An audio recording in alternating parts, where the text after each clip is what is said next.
Hello, ladies and gentlemen. This is episode 10 of the Unqualified Commission podcast. We finally did it. We are in the studio. This has been a long day coming. Ryan and I have worked our tails off to get in here, but we finally have power. We finally have the equipment. We are on the fantastic microphones. We hope that you are enjoying the new sound. The rest of the studio is just touch-ups. We have some paneling to do and a little bit more foam to do. But we are in here, finally. It feels so good. It does. It feels great. And if you guys only knew the struggle to get this episode on the air. 2 hours. 2 hours of 2 hours of trying to get this thing recording, trying to get the channel split, trying to get the mixture to work. So the channels still aren't perfect yet. So we do want to go ahead and say this episode is a little different. This episode is recorded in stereo, but Ryan is on the right side, I'm on the left side, so you do have to hear with both of your headsets in if you're trying to listen to this. And maybe by next week we'll have that fixed. We have a solution. We just have to ask around. Yep, we are trying to get this sorted, but it is 11:34 p.m. currently what we're doing, and we got here around, 9 o'clock? No, before that, it was like 8:30, and we have been trying to get an episode out. So we're just going to go ahead and start recording. But Ryan, before we get started, can you lead us in a word of prayer? Yeah. Dear Lord, thank you for letting us gather here, and thank you for allowing this to happen. I pray you speak through us and help us reach people that need to hear this. In Jesus' name I pray. Amen. Amen. So this week's episode is called How to Love the Unlovable. Yes. So Ryan and I got the opportunity to hear an evangelist on Sunday, and his name was Jim. Mm-hmm. And Jim opened up both of our eyes and kind of shared with us some of the testimony that he had seen, and he works in Latin American ministries. And the statement that he really hit us with was, you shouldn't really have to tell people that you're Christians. They should just know. Yeah, and that's a big thing. So Ryan and I got to talking after that service, and we came up with how to love the unlovable. Because Christians, the way that you show that you're a Christian is through love, the love of Jesus Christ. You don't have to. You shouldn't have to anyway. Go around telling people, hey, I'm a Christian. They should know whenever you walk in the room by the way you act, the way you address people, and right. So, what are we talking about when we say unlovable people? For me, the first thing I thought of was people that are in your life that are hard to love because of the way they act towards you. So Tony, our pastor, says this, and this is one of my favorite sayings, but he says, everyone needs love. He says, there's two types of people in this world, though. There's porcupines and there's teddy bears. But everyone needs love. You have to love a porcupine a lot differently than you love a teddy bear. Love them from a distance. You love them from a distance, right? So that's the same thing with the people in your life. There's people who are easy to love, who you get along with, who you share things, goals in common. Mm-hmm. You share ideas, and you're unified by those things. Mm-hmm. And then there's people in your life who you're going to meet who society has deemed as a nuisance or has deemed pretty much unlovable, yeah. Right? And those people we're talking about is the people who are socially unacceptable, right? So the people who are homeless, right? Mm-hmm. Those are traditionally people who society looks down upon. Drug addicts, people who partake in drugs, those people who are strung out. Those people most people try to stay away from. Right. But someone who is unlovable can be as simple as someone you're holding a grudge against. Yeah. It could be a friend. You could be friends, and then like we shared 2 episodes ago, where Ryan and Nick were kind of torn apart. If you were to ask them in those past times, I'm sure they would believe at those times that the other person was unlovable. Mm-hmm. Although they eventually came to their senses and, forgave each other. But joking. Tonight we want to give you the steps and give you the tools that we think are a necessity in order to love those less desirable people. And my big focal point tonight, the verse I want to point everyone to, is 1 Corinthians 13, 4 through 8. And it says, "Love is patient, love is kind, is not jealous, love does not brag, is not arrogant, does not act unbecomingly, it does not seek its own, it is not provoked, does not take into account wrongs suffered, does not rejoice in unrighteousness, but rejoices with the truth, bears all things, believes all things, hopes all things, and endures all things. Love never fails, but if they are gifts of prophecy, they will be done anyway. If they are tongues, they will cease. If there is knowledge, it will be done away." So the scripture outlines exactly what love is. So if we break it apart, love is patient. So patience is virtue, right? Yeah. Patience, sometimes it's very difficult to have patience. Trust me, I have 2 children who test my patience all the time, right? They just want to see how far they can get away with something. But you have to constantly remind yourself that the Lord Jesus showed you grace, so And you patience, have to show grace, especially, you know. right? So I know for me, I failed the Lord every single day, and it's not my desire to do so. Wasn't it in the scriptures? Was it Paul? I believe it says, "Why does my flesh do things I know I shouldn't do?" You know, Yeah. I think that was Paul. It is Paul. That's the same with me. It's like why do I fail the Lord when I know I want to serve the Lord, right? Why do I fail? Why do I do the things that I don't want to do, but I can't do the things that I want to do? Right. But the Lord's patient with us. Mhm. He shows us grace. He shows us, He don't just strike us dead the immediate moment that we make a mistake. That would And for most people, patience does not come naturally. It's something you have to constantly work on. practice makes good. Not perfect. Yeah, right. Practice makes good. Practice makes good. But if we break up the second part, love is kind, right? How many times have we, as society, forgot to show kindness? Kindness We're too can busy. You're too busy, and kindness can be as simple as paying it forward. It can be when you're in a drive-through line, you just simply say, "Hey, I just want to pay for the person behind me." Holding the door for somebody. Holding the door for somebody, and it baffles me how far society has came. Now we have all these feminist women, and we have all these, I want to be a transgender and all this, and they say they're strong and independent. They don't want you to hold the door for them anymore. That's how far They don't accept kindness. they don't accept kindness. That's how far the world has skewed itself. Because they know love is kind. Love is kind. Is not jealous. I can't tell you how many people I hear or I see, and I'm very fortunate that jealousy was not my forte. I haven't very much struggled with that. But how many times have we heard, "Man, I wish I had a boat like that. Man, I wish I had a truck like that." Instead of being jealous over what they have and envying it, you need to.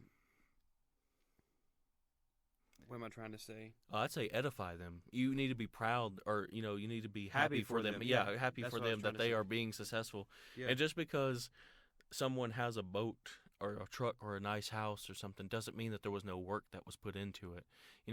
I know society, we're so quick to jump in and say, "Man, it was daddy's money. It was all this," and we forget to think, and we forget to show love, and we forget to say, maybe they worked very hard for that. Maybe they put in extra hours at work. Maybe they, and even if they didn't, It's none of your business anyway. It's none of your business. And then second of all, you shouldn't show them love just because they have nice things. Again, you should. This is the thing I've learned, is you should edify those around you, and you should bring them up. Because here's the thing, is that old saying, you get more flies with honey than you do vinegar. If you start showing them kindness, they may be able to bless you in return. Now, I'm not saying you should expect that. I'm just saying that may be something that happens because of your kindness, and because you're reaching out to them. Yeah. I mean, I really think this verse is really self-explaining. I think it explains itself very well. It doesn't brag. It's not arrogant. It doesn't do anything, act unbecoming. Let's look at the word unbecoming. Is this societal term, Karen, right? is it really the best thing of you to, when someone gets your order wrong, to just lose your absolute composure and show your tail in the restaurant or in the grocery store? They're human too, right? Mm-hmm. I find a lot of people, there's a lot of Karens in this world, and There I'm are, not trying to use the definitely. word Karen, right, in the derogatory term, but that's what society has found. Mm-hmm. But sometimes, instead of, pointing out all the mistakes that the restaurant made, or the Point out the coffee good shop, things. You right? know, Well, why not just bring them up and you say, I really, change your outlook and perspective. right, and maybe this is, I love to think like this, try to put on their shoes, Mm-hmm. right? Yeah. If you've messed up, I know you work in a grocery store, right? And say, for instance, if you messed up something, or stock was wrong in the wrong place or something, maybe you're having a bad day. Maybe Mm-hmm. you've, had a loss in your family. Maybe you've had a family pet that passed away. And maybe you're just off your game a little bit. And how does it make you feel when you're already kind of like dealing with your own stuff, and then somebody just berates you, And brings about, you down, and and makes yeah, you feel that you're this, just tiny, and they, just tell you everything, how wrong you are and how stupid you are and all that, right? well, that's one thing I've had to learn this past like maybe a year or two, is to always try to look from the other person's perspective and how they were feeling at the time, and just step into their shoes, as you said. Right. And I could this episode could really go long, because I could really talk about the injustices of society, right? Mm-hmm. But see, it starts with us. Yeah. You don't have to go a big show. It doesn't have to be a huge revival. You don't have to do a huge homeless ministry. You don't have to bring them into your house. You just got to start something small. And I learned a valuable lesson. So I met a man on the streets, and his name was Cameron. And I sat down. I first told myself, I was like, well, I was talking to the Lord. I said, Lord, I'm just going to put my $20 in his hat and bless his $20. Let him get some food. And I felt that soft voice in my heart. No, there's more. There's more. Yeah. And I was like, no, Lord, there isn't no more for me. Like, I'm just going to put my $20 in his hat, and I'm going to go on about my life, right? And I kept feeling that voice, and the Lord's voice is always tender, right? And I'm hearing impaired, but I still hear the Lord, right? But I kept feeling that on my heart. I kept feeling that pull in my heart that there's more. And so I got out of my car, I turned off my car, and I went over there, and I began to talk to him. Mm-hmm. And this man had been on the streets for about 6 years. Oh wow. And if I asked him if he needed to go to the shelter or if he needed anything, and he said, he didn't want to go to the homeless shelter because there was people there that were partaking in drugs, right? And he was living a sober life, and he did not want to partake in that. And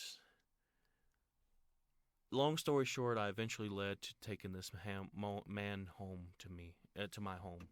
And there was a lot of lessons learned in this, and I don't encourage anyone to do this unless you are 100% sure that that's what the Lord's telling you to do, because there was a lot of tension in my family, and there was a lot of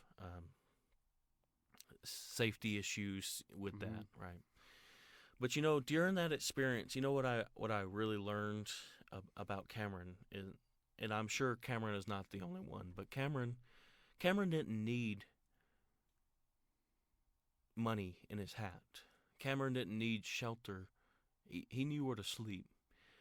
But Cameron was facing an obstacle that he couldn't get back on his feet because Cameron didn't have an ID. He didn't have a social security card, didn't have a Mm-hmm. birth certificate, right?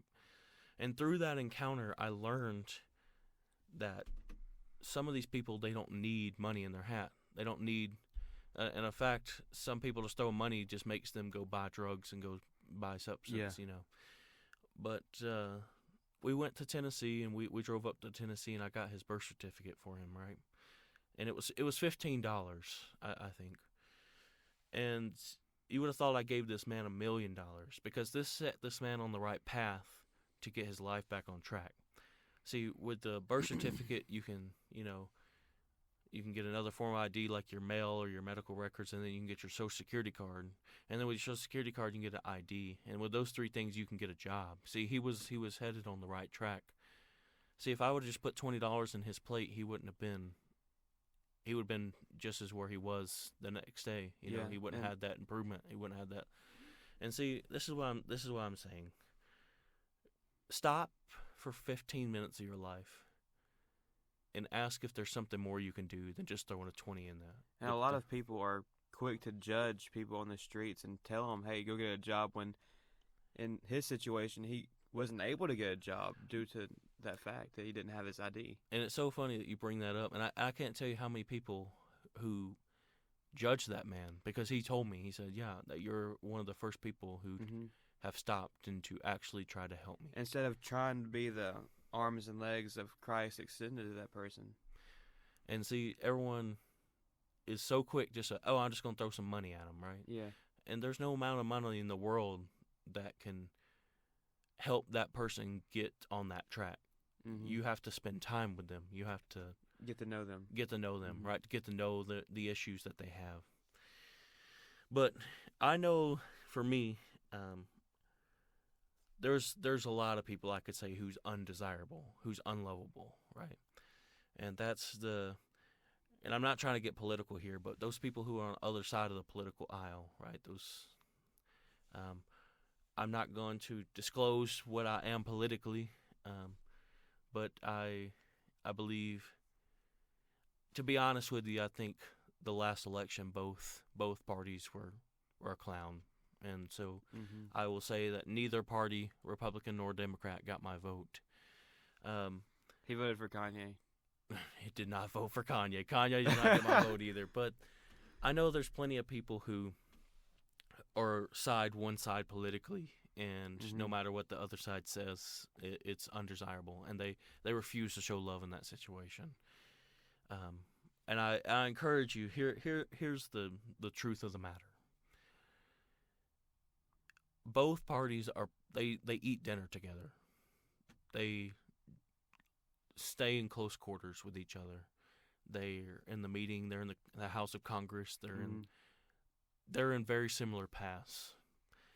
And see, here's what I've come to learn is when you spend time with somebody, some of their habits rub off on you, and some of your habits rub off on them. Yeah.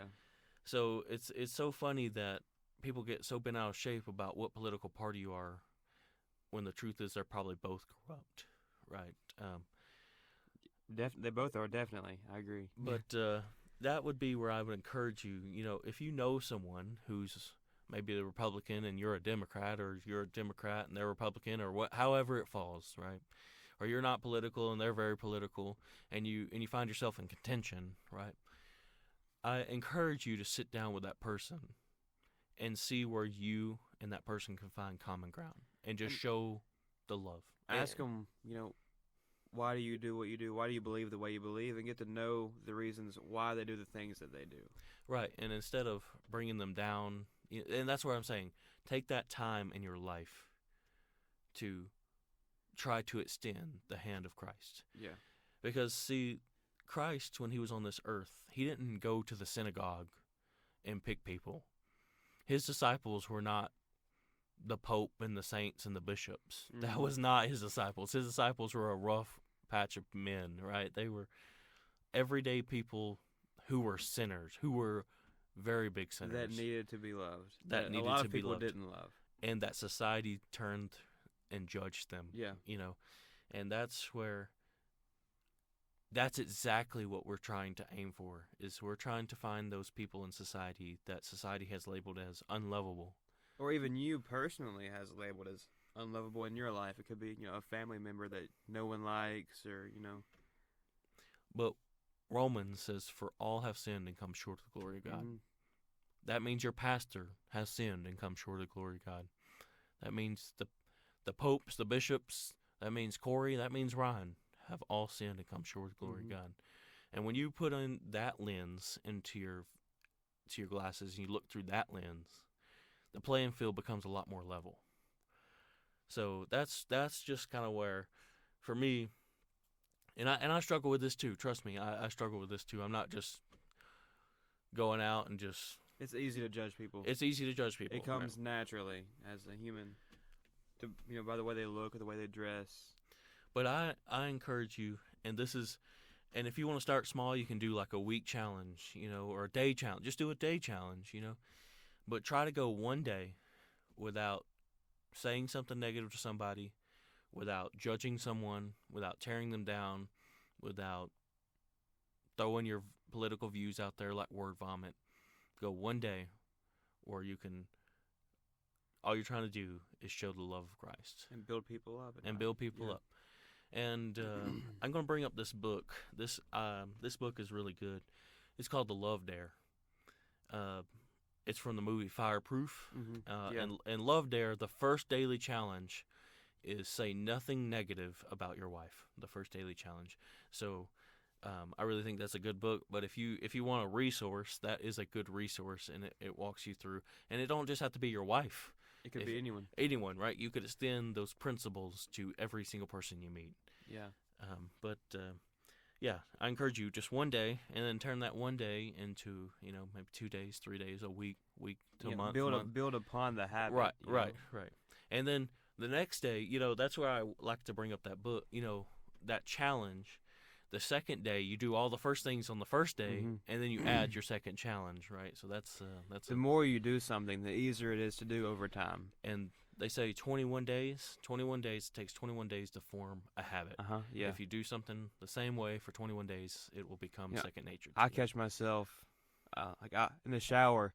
I'll wash my body the same exact way every time, not even thinking about it. Right. But you've done it the same way. I dry off the same way. And I wonder how many people are negative and are bringing people down just because they have a habit. They have a habitual habit of doing it. It's a mental path. We talked about this in youth class the other day. It's a mental pathway that the more you do something, the easier it is for those, I don't know what it's called, I'm just going to say pathway, for that pathway in your brain for you to go down that pathway. But as soon as you start to move in the opposite direction, the old pathway will start to, grow up grass, and the new one will start to form. It's tough at first, but then over time, the easier it gets. Well, nobody ever said Christianity was easy. That makes me laugh. That's when I hear, man, I'm struggling. Life is great, man, I'm struggling to do this. I'm struggling to live like Christ. And I'm like, no one ever said it was easy. Do you think it was easy for Jesus to live on this earth perfectly and then die, crucifixion? No, it was not easy. Okay, this life is not easy. Mm-hmm.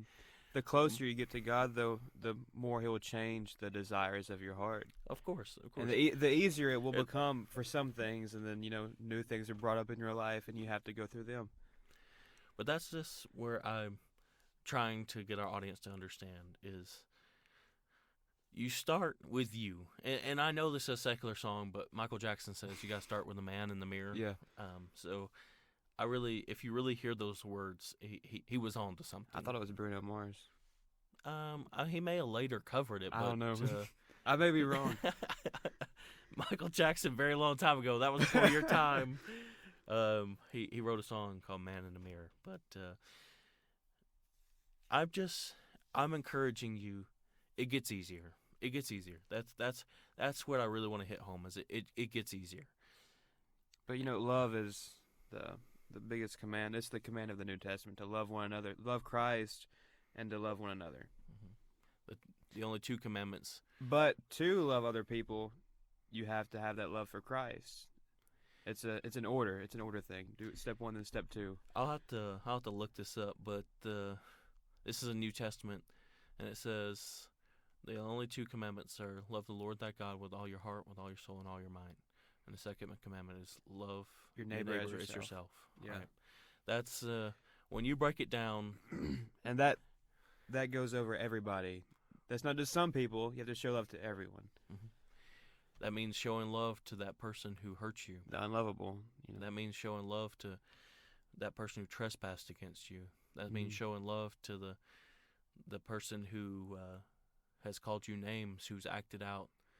That that there's no end to showing love. You can't have unforgiveness in your heart towards anyone. And we've talked about that on this show. That unforgiveness almost took Corey down a path. It almost ended Corey's life, to be 100% honest. And I will share my testimony one day on this show.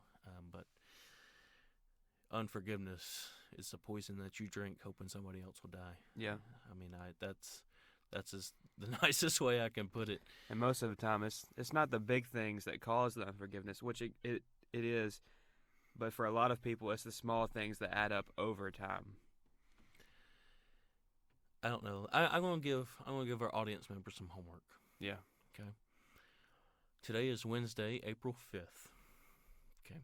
Well, in 1 minute, it's gonna be Thursday, April 6th. So here you guys go. You have 1 minute. I'm gonna give you this challenge. This will be posted on Thursday. Yes. So for today's challenge, I want you to sit down today, and it only has to be about 10, 15 minutes. But sit down today and reflect and ask yourself, who is the person in your life or the people in your life who you've not shown love to? Or hold unforgiveness against. Yeah. And then once you have, I want you to go ahead and write that name or those names, it can be multiple, on a piece of paper. And this week I want to challenge you to bury the hatchet. Whether they have been mean to you, whether they have whatever they've done to you, or it's just somebody that you don't desire because you've judged the book by the cover. Yeah. Whatever it is, this week I want you to make right with that person or those people. Yeah. I want you to show the love of Christ. And it may irk you with every fiber of your being. You may think that there will be a snowstorm in hell before you would be able to do that. But I encourage you to pray and reflect and make right with those relationships, because you only get one lifetime. And it's hard for a lot of men because you have to swallow your pride, and for men, pride's a big thing. Pride is a huge thing. And I would say pride is a huge thing mostly for men, but women struggle with pride too. Yeah. But I really hope that you guys have enjoyed this show. I hope you're enjoying the new soundtrack, the new quality of audio. We want to hear from you. We want to hear how this challenge goes. We want to hear, you can give us the name, you can be anonymous, we don't mind. Send us an email at theunqualifiedcommission@gmail.com and tell us how this challenge affected your life. And we will link the book that we mentioned. We will certainly link the book. If you would like to buy a copy of it. We are still looking for guests. We have had a few guests on our show. We're still looking for guests, so if you're interested in being a guest, again, email us at theunqualifiedcommission@gmail. I do want to do some housekeeping to finish out the show. I want to make some announcements. So Ryan and I have officially filed our incorporation license in the state of Mississippi. That's where we're from. We are working on getting our tax ID number. We have filed as a non-profit. That means that donations for us will be, we're hoping to get the tax deductible status, but we may get a 501c or a 501c or a 503c. We're not sure which tax bracket we'll fit into, but we will keep you updated. I do want to make a huge announcement. I don't know that I told Ryan this tonight, but I officially have signed up for ministry school. I'm going to seminary school. One of the big things I want to do, I don't know where this is going to take me. I don't know. What college is it through? The college leaders, give me a second. CLI, which means Christian Leaders Institute. Sorry, the name went behind me. But one thing I really want to do is sodomize marriages as kind of the way I'm looking to do it now. But if the Lord sees me to have fit to be a church pastor, that's I'm gonna be obedient. Pastor Corey, that does have quite a ring to it. But I want you guys to pray for me, to keep me in my prayers, and continue praying for me. Lift up this show, lift up this ministry. because we couldn't do any of this without the prayers and the sacrifices that a lot of you have made to get us to this point. And we want to thank you from the bottom of our hearts. We want to thank you for the donations. Definitely. We want to thank you for using our links and buying our T-shirts. We are going to, Ryan and I are continuing to talk about fundraising ideas and ways to raise money for our ministry. I have looked into maybe like selling some virtual dozen donuts and Krispy Kreme. Either way, we will get all those details out and posted. It has been a pleasure to do this show, and we look forward to talking to you next week. This is Ryan, or this is Corey. This is Corey. This is Ryan. And we love you, and we will see you next week.